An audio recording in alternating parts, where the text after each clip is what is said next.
There was once a man and his wife who for many years had wanted a child, and at last they had reason to believe their wish would soon be granted. One day the woman sat at her window and looked into the garden next door, which belonged to a powerful witch who was feared by everyone. In the garden was growing a certain kind of lettuce, which looked so fresh and green that the wife decided she simply must have some of it to eat, or she would just die. Now the husband, who loved her very much, decided he would try to get some for her, because he didn't want her to be disappointed.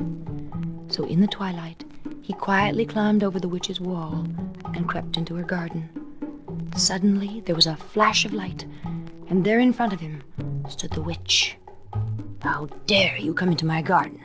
she said with fire in her eyes. Oh, be merciful, Madam Witch," he answered. "I am here because my wife saw your beautiful lettuce from her window, and her desire to have some is so strong that without it she will die." The witch's anger calmed down, and she said, "If that is true, I will allow you to take as much as you like, but on one condition. You must give me the child your wife is about to bring into the world. I will care for it like a mother, and all will be well." In his fear, the man consented to everything, and when the baby was born, the witch appeared, gave it the name of Rapunzel, and took it away with her. Rapunzel was the most beautiful child under the sun, and when she was 12 years old, the witch shut her up in a tower deep in the woods. It had no staircase and no doors, but only a little window high up in the wall. When the witch wanted to enter the tower, she stood at the bottom and cried, "Rapunzel, Rapunzel, let down your hair." Rapunzel had beautiful long hair, as fine as spun gold. As soon as she heard the witch, she unfastened her braids and twisted them around a hook by the window. They reached all the way to the ground, and the witch climbed up by them. A couple of years later, it happened the king's son rode through the forest and came close to the tower. From there he heard a song so lovely that he stopped to listen. It was Rapunzel, who in her loneliness was singing to pass the time away. The king's son tried to find an entrance, but there was none to find.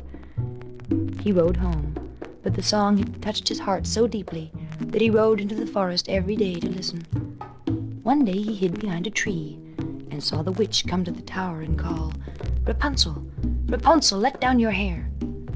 Then Rapunzel lowered her golden braids, and the witch climbed up. "If that is the way to the tower, I will try my luck," he thought.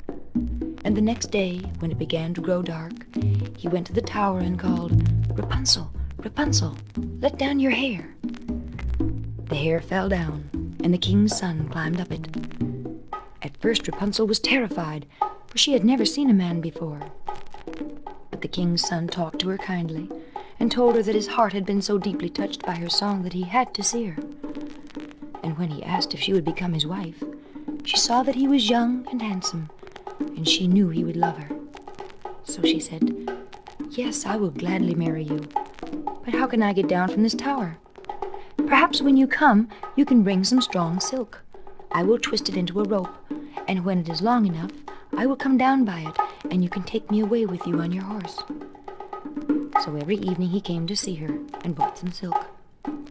The witch discovered nothing, until one evening Rapunzel suddenly said to her, "Tell me, why is it that you are so much heavier to bring up than the young prince?" The witch flew into a terrible rage. She seized Rapunzel's beautiful hair, twisted it twice around her left hand, snatched up a pair of scissors, and cut off the braids, which fell to the ground.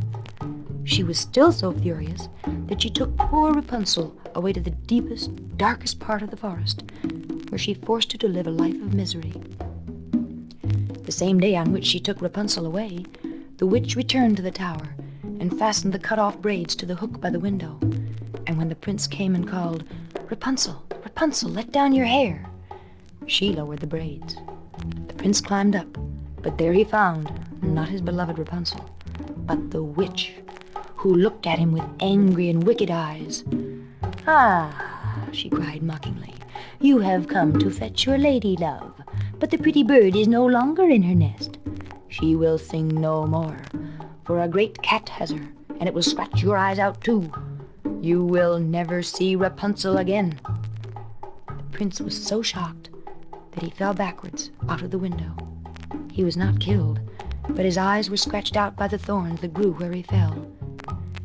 He wandered about blind in the woods and had nothing but roots and berries to eat. He wept and cried over the loss of his beautiful Rapunzel. In this manner he wandered for several years, and finally stumbled into the darkest part of the forest, where Rapunzel was barely staying alive. He heard a familiar voice and groped his way towards it. Rapunzel recognized him at once and fell weeping upon him. 2 of her tears fell upon his eyes, and immediately his eyes grew clear, and he could see again. He took her to his kingdom, where they were received with great joy, and they lived long and happily together.